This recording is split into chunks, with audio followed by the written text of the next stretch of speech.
Guys,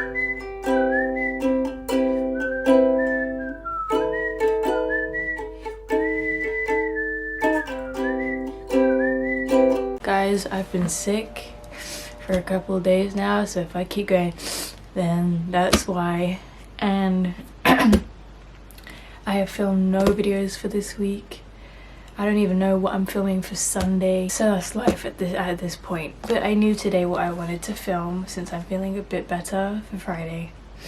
So this is coming out Friday. We're gonna go through all the books that I've read in the past month.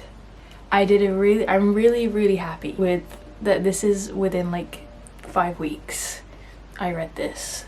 I'm back to reading a lot of books in a short amount of time, and I didn't have to spend that much money because I had most of these at home. We're gonna start off from the, like, we're gonna do it in order, and I want to preface this by saying that I've been trying to read more classics. If you're new here, I hate on classics a lot, and you know what? This proved me right. Mostly I keep trying to read more classics, and or like things that are even modern classics, essentially, you know, not just old classics, but anyways, and gain some kind of opinion that's valid, because I've always hated on classics prior to actually reading classics. And I will say that my favorite classic I've ever read this year, and overall in general, is The Picture of Dorian Gray, which is literally one of my favorite books ever. So I'm gonna just say that. But then we've got this, okay, and it's a lot, so let's just go right into it. We start off strong with The Catcher in the Rye. Yeah, I love this book. This is like a classic that I love, and it's honestly maybe one of my favorite books I've read this year. And I think, like, if you told me what this was about before I read it, I would have been like, okay, and then read it and been like, okay. But because I went into it knowing absolutely fuck all, and because the title gives such old vibes, I literally just would have been like, you know, but I went into it and knew nothing, and it was amazing. I love this book. So this gives me the vibes that Lady Bird, the movie, gives me. It's literally a book that is about nothing, goes nowhere, but it's beautiful and it's realistic and it's raw and it's real. Yeah, I love this book. I actually really love this book. So I gave it a 5 out of 5. It's by J.D. Salinger. I can't speak right now, I'm sorry, I'm literally so blocked up. But I 100% recommend this. This is a classic that gives classics a good name, you know?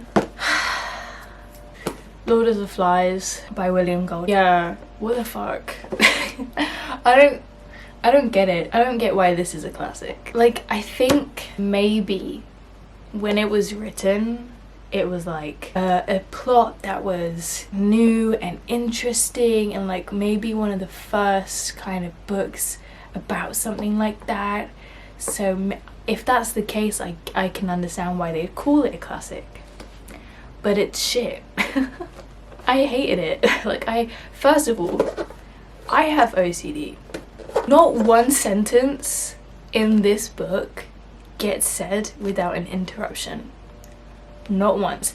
My head was hurting every night I read this. I was like, oh my god, like, can they just stop speaking over each other? Like, I just need them to have a conversation. Plus, not a single woman in this book, and I don't like men, so that's already a 0 on that. And it's literally just, if you've seen the movie Castaway with Tom Hanks, it's that, but with little boys. Nothing new, nothing groundbreaking, kind of dark at times. Cool, I can appreciate the dark bits, but aside from that, I didn't like it. I didn't like how it was written, but I can appreciate that maybe it was a classic because of the time it was written. I don't know. I gave it like a 3 because it's like, at most I could appreciate that it's a cool plot and the dark bits are dark, and that's about it. Unless it's like really, really shit, I don't like giving it below a 3. And to me it was shit, but like, I've read worse, you know. Okay, next. Now listen, before I show you this book, 2 things. 1, I hate the cover version that I've got. It's ugly as fuck, and the one that everyone has is so much nicer, but apparently the UK didn't want to give that to me. 2, I very recently, way up, like literally 4 weeks after reading this book, saw a thread where someone was calling the author problematic, and I think it was because in one of her books she seemed to fetishize bisexuals, and I don't want to say that's a fact because I haven't read it and I don't know if that's, you know, accurate. I don't know, you know, do we really believe everything on the internet, you know what I mean? But if that's true, I won't be spending any more money towards this author. But I want to say that I got this way before I knew that, and I'm still going to appreciate this book for what it is regardless of that, because I think it might be one of my favorite books I've ever read in my life. And also, third thing, I want to say that's partially because I felt like I was reading my life story. Love and Other Words by Christina Loren. It was so good. It was so good. The man in this book is the love of my life. I mean, in literally several ways. This entire book was my life. Like, the plot, yes, in a way, but metaphorically. And if you know what that means, you know what that means. And if you don't, you don't. But I love this book. I loved it. It was perfectly paced, well written, tropes, but not in a cringy TikTok Wattpad way. I just adored it. Every single bit of it. It was a page turner. I was like, oh my god, I haven't had a page turner in so long. It was just beautiful. It was brilliant. It was pure. It was innocent. It was just... I took 4 nights reading this, and I could have taken 1. But I wanted to spread it out a bit and like really try to enjoy it. But I have several pictures of like each night I read it, crying, hugging this book. So that is how good this book is. And I also, the vibes give me One Day by David Nichols, which is also another one of my favorite books. And again, the plot is very similar in the sense of if you read it, you'll understand. Resonates with my life. Or at least the past years of my life, and hopefully not the future. This fucking book, 5 out of 5. Loved it. Insane. Okay, now we're back to the classics. Sadly, America by Franz Kafka. Yeah, I fucking hated it. I didn't like it at all. What actually happened in this book? I'd like someone to sit down and tell me, because I cannot tell you a single thing. I don't remember a single character's name. I don't remember what happened. It was that forgettable for me. I understand that it's a commentary, right? Like, it's a commentary book. Like, can I relate it to that? What's that book by George Orwell? Can I really relate it to that book? I haven't read it, but do you know what I mean by commentary in that sense? Yeah, I was really fucking bored. I was so bored, and I didn't like a single thing, and it wasn't entertaining. And again, like, I give these books 3s because it's like I can appreciate the commentary that you're going for. I can appreciate it, and it's not the worst thing I've ever read. So that's why I give it a 3. But did I enjoy it? No. It was so forgettable. So it's like 3 for effort. That's what I'm gonna say. 3 for effort, guys. Well done, Franz Kafka. Okay, this one, another classic essentially. Ken Casey's One Flew Over the Cuckoo's Nest. This one I appreciated more. This one was a bit more of a page turner. Not entirely, but I could just appreciate it more. I feel like I'd give it a 3.5, 3.8 maybe, if we're being, you know, picky and specific. But yeah, I just appreciate this one more. This one, I think it was a really cool plot. I like the premise, the idea. And it was written a bit better than those ones and more captivating, I guess, in that sense. And it was a bit boring still, but it was interesting enough. So yeah, a 3.5 I think. It was just, yeah, a bit more entertaining than the other ones. And then this one is another classic essentially. 100 Years of Solitude by Gabriel Garcia Marquez. This one I enjoyed the most out of all the shit ones, I'd say. Like, I feel like out of all the shit ones here, this is the top. No, this is the bottom of the shittiest, right? Like it would go Lord of the Flies. No, it would go America, Lord of the Flies, One Flew Over the Cuckoo's Nest, and then this. Like, you see what I'm saying? This one, it could be hard to follow because there are so many characters. I mean, it literally spans over like essentially 100 years, and they all have the same name for some reason. And I get that that's like a possibly a cultural thing, but at the same time, like, make it easy for me, because like I'm dumb. Make it easier for me to understand who's who. There were some plot lines with some characters that I hated, and there were some plot lines with some characters I really loved. And I think this author described the parts about love really well, and I really enjoyed that. But I think it was just really eked out. I feel like it kind of went nowhere, but at the same time I was like, it's a cool concept, and I didn't hate it, and it was kind of well written. It was just a bit confusing because it's literally 1,000 characters, but it was okay. I'd give this a 3.8 to a 4. 4's kind of, but you know, it's on the upper end of good classics. And then we have this book. Guys, don't even fucking talk to me.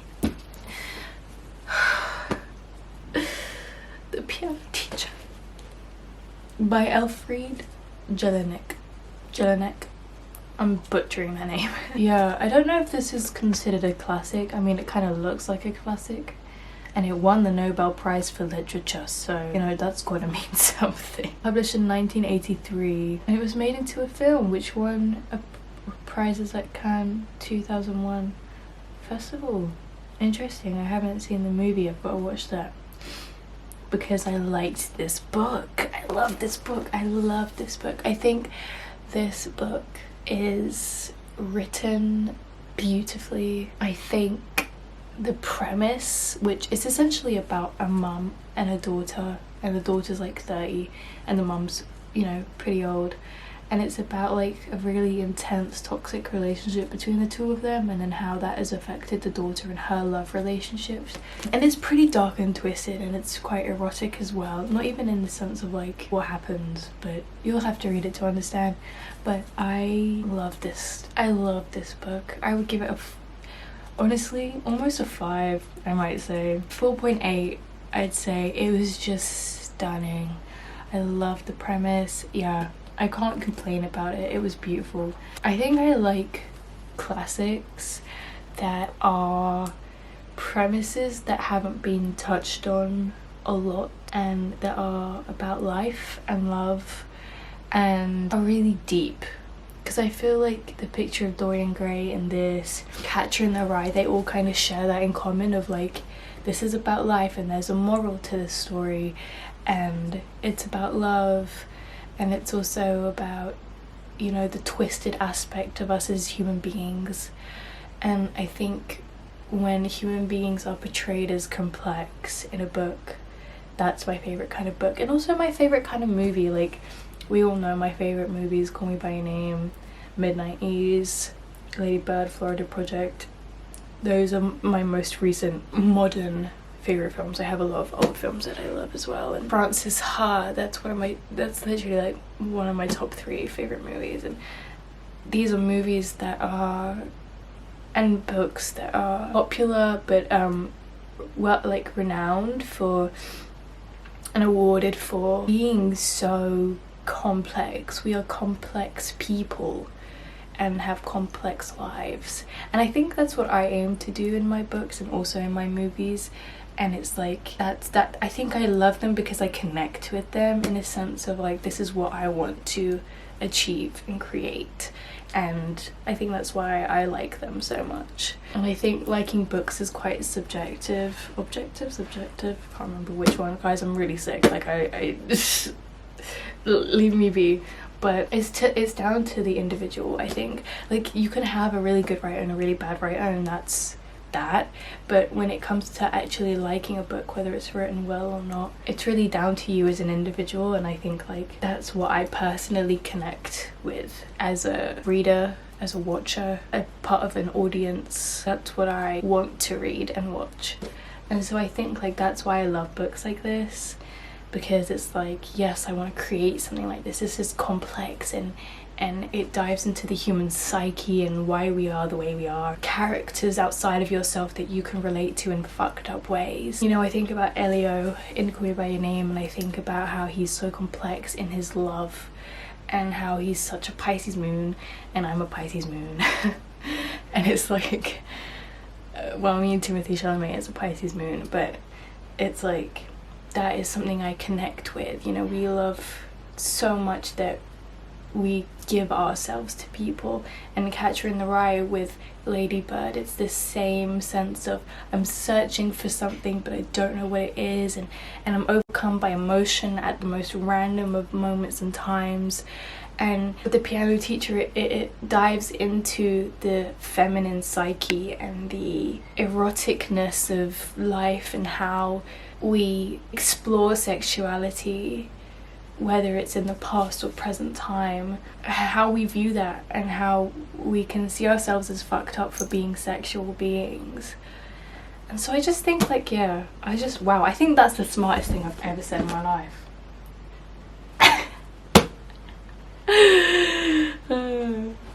Anyways, I sounded really smart there for a good hot minute.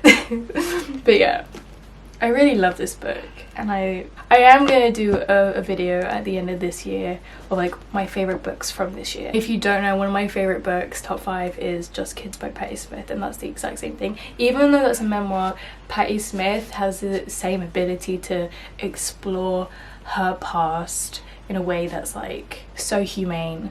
You know, it's not like, oh, this fucked up thing happened to me, ha ha ha. It's like, or like even like, oh, this fucked up thing happened to me, let's all cry about it. It's like, I was a human and I experienced these emotions, and there's a spiritual meaning to that for me, and I'm connecting with my past self as I write about this, and it's almost like a fictional story the way she wrote about it, even though it was her life and her memories. So yeah, I think that's a pattern I've found in myself recently. It's like, oh, now I'm starting to understand why I like the books I like. Anyway, last one, which is just, you know, really just not off the deep end at all. The Little Book of Valentino by Karen Homer. If you're new here, I collect these books. I love them. I want the big versions where it's like the coffee table versions. These are actual like little books of like information about how these brands and stuff started, but the coffee table ones are like images. Yeah, I want those in my future home. But I love collecting these. I think out of all I have at the moment is Dior and Chanel and Valentino, and there's also Gucci and Prada, and there are a couple more actually. Those are like the main like 5, and so I need to get those too as well. But I think this one was actually my favorite to read out of all 3. I think I found it the most interesting. So yeah, I always give these like a 4 out of 5. They're not amazing, as in like, you know, it's not like some amazing book, but it's really fun and pretty, and if you find fashion interesting and love fashion the way that I do, it's a good read. You know, it's a good read to have. So that is my books that I read in the past 5 weeks. I hope you guys enjoyed this. If you've read any of these, let me know. And also if you have book recommendations that are the way that I described the books that I like, please tell me, because I will. Yep, because I want to read more. And I really need to go to the toilet, so you didn't ask for that information, but I gave it to you anyway. I love you guys. Thank you so much for coming and joining me today, and I hope to see you in my next video.